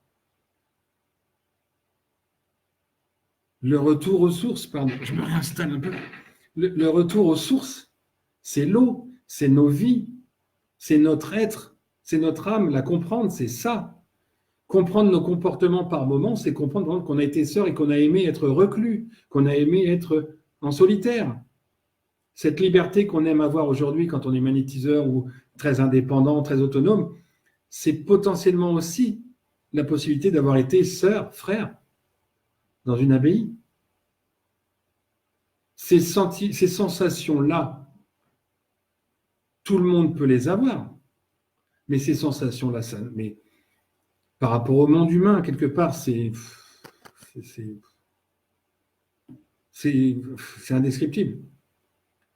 C'est à l'image de ce pied, encore une fois, qui guérit vite, incroyablement vite, de ces sensations d'être au droit de son corps ou d'être entouré de plusieurs passages de sœurs avec cette odeur d'encens, comme parfois ça pourrait être un odeur, enfin d'encens benjoin, ça pourrait être d'autres encens comme j'ai pu faire avec Anne à Chablis, enfin à Vézelay en l'occurrence, ou à Pontigny avec cette odeur de Sainte-Rita ou Saint-Michel, de ces deux encens qui montrent qu'il fallait bien venir avec un homme, une femme, Sainte-Rita, Saint-Michel.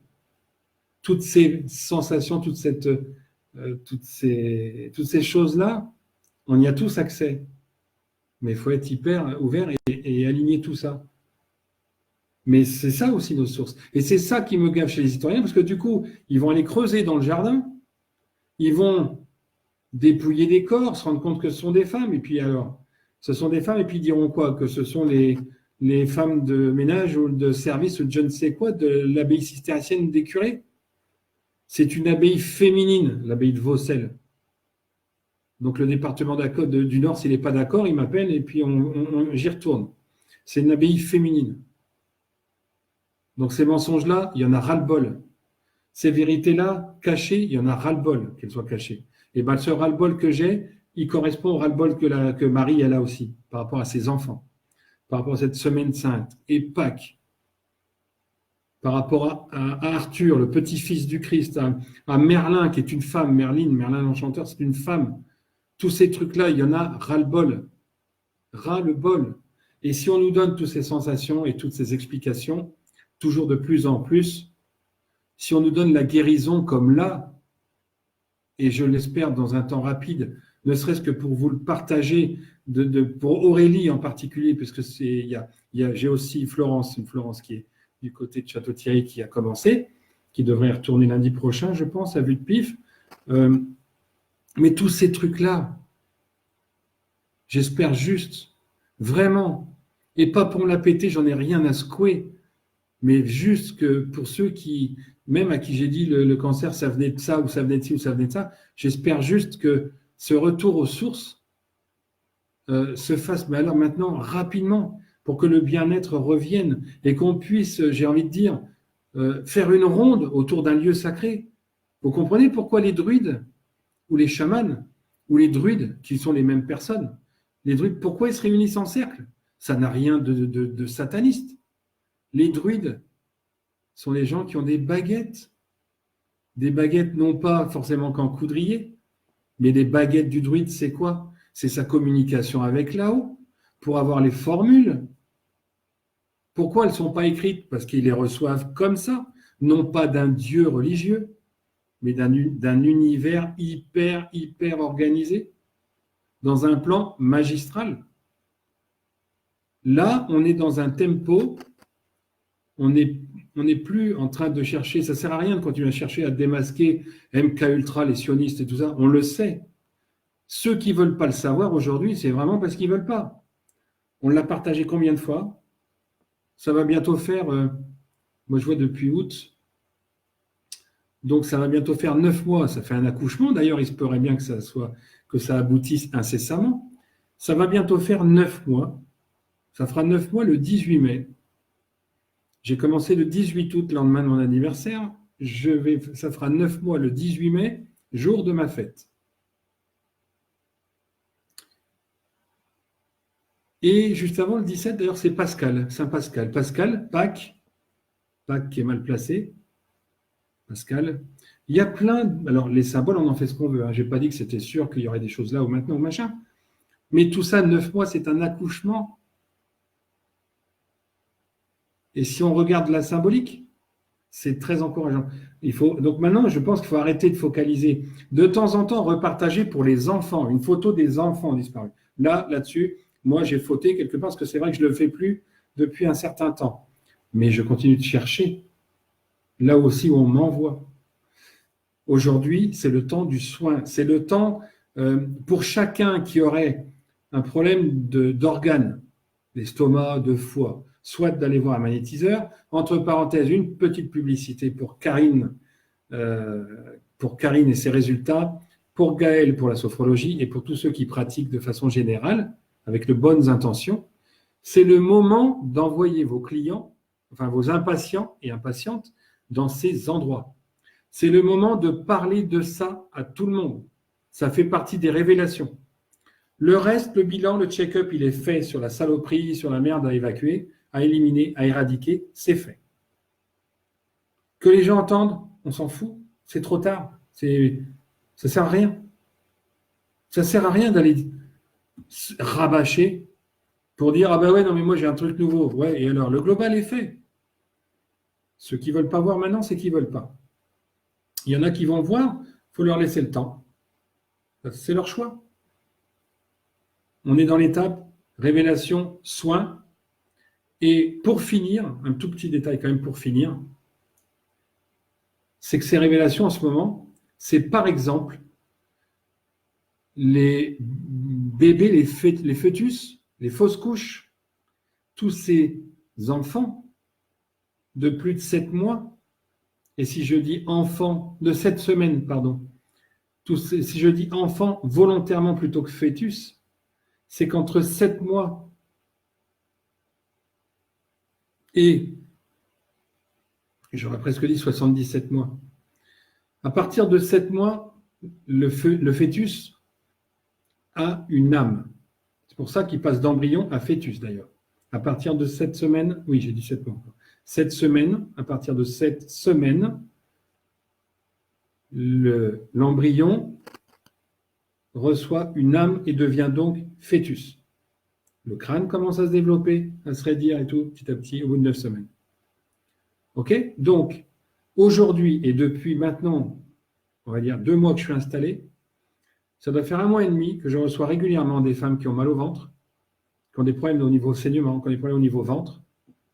Et tout à l'heure, c'était à distance, enfin, par le chat.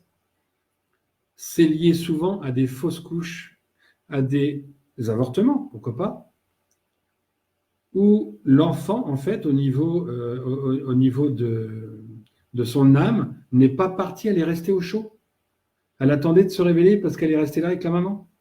Et aujourd'hui, pour celles qui ont fait une fausse couche ou un avortement et qui ont des problèmes de ventre, en général plutôt au centre, genre la grossesse, parler à cet enfant pour qu'il s'en aille. Il se révèle forcément dans la journée, souvent la nuit, à vous réveiller avec un ballonnement ou quelque chose au ventre. la nuit, 2 heures du matin, 4 heures du matin. C'est là qu'on l'entend le mieux, qu'on le perçoit le mieux. Donc, si vous connaissez quelqu'un comme ça, expliquez-lui de faire partir cette âme. Les enfants ont besoin de repartir. Cet enfant que Marie a eu avec Joseph, enfin, ils ont eu 2 enfants, donc Jézabel en moins 29 et un autre enfant dont je n'ai pas le prénom en moins 27. Non. Si, en moins 27, le 27 avril. Le 27 avril, c'est bientôt.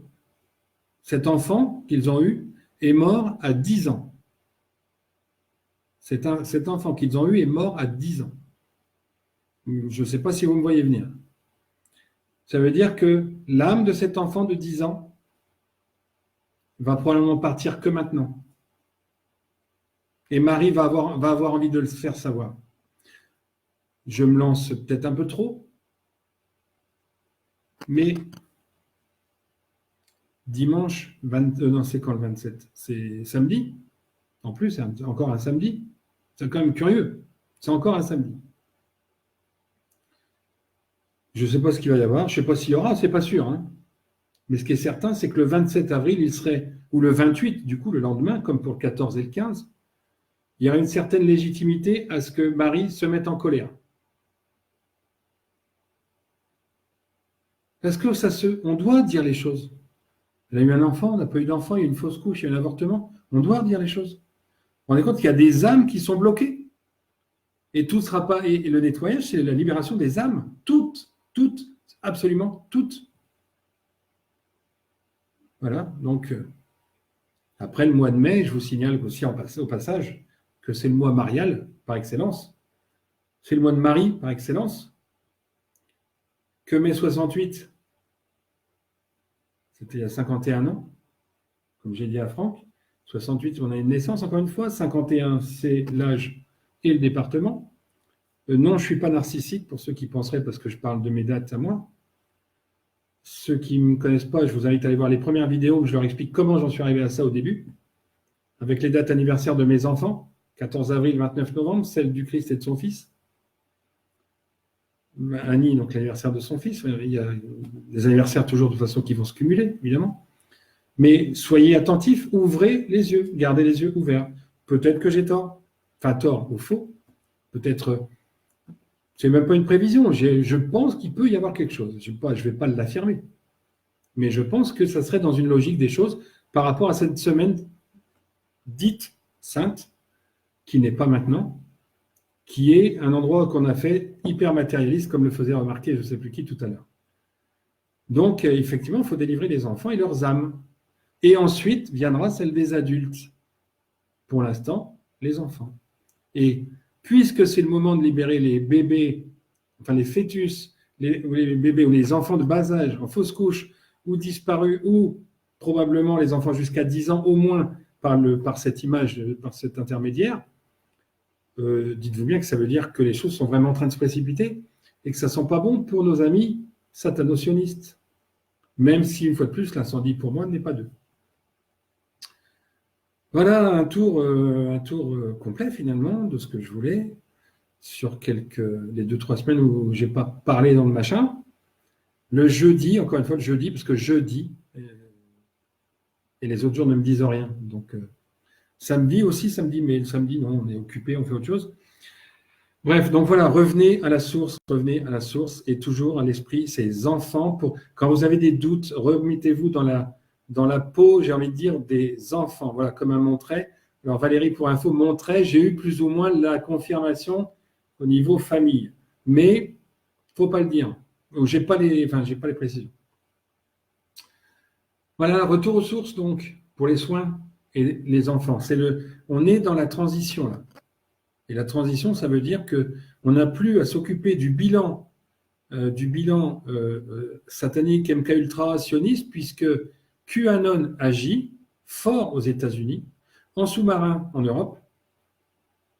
Il faut les laisser faire. L'univers étant, de toute façon, ayant pris la relève, Marie ayant pris la relève en se mettant à nu, justement, dans cette fameuse semaine qui est un leurre. À partir de là, à partir du moment où c'est à l'heure, on peut arrêter aussi de focaliser dessus quelque part, si ce n'est à être vigilant sur des infos, comme effectivement il y a eu sur le fait que des lobbies ont acheté, veulent faire ci, veulent faire ça. Mais du coup, ça va révéler aux gens l'ignominie de leur démarche. Voilà. C'est ça qu'il faut guetter maintenant. Comment vont agir? Soyez quelque part plus spectateurs, un peu moins investis dans l'entonnoir. Relevez la tête, regardez de plus haut un petit peu. Discernement, c'est ça, c'est regarder un peu plus haut aussi. Hein, en toute humilité, hein, moi je dis ça, après faites ce que vous voulez. Hein. Nous, on essaye un peu de se percher pour arriver à décrypter ça. Est-ce que vous avez des questions 5-10 minutes peut-être maximum? Oui, ça va brasser, bien sûr. Et sans que ça me fasse marrer, voir quelque chose le 27 avril et beaucoup de choses au mois de mai, ça me plairait assez bien, ouais. Donc, s'il y a des questions qui n'entraînent pas forcément un discours de 20 minutes, je peux attendre encore un petit peu.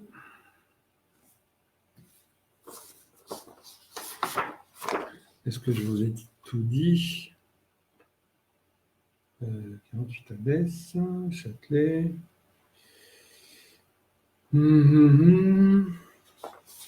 Ça c'est fait. Alors, des questions? Non? Que la vérité règne et l'amour aussi.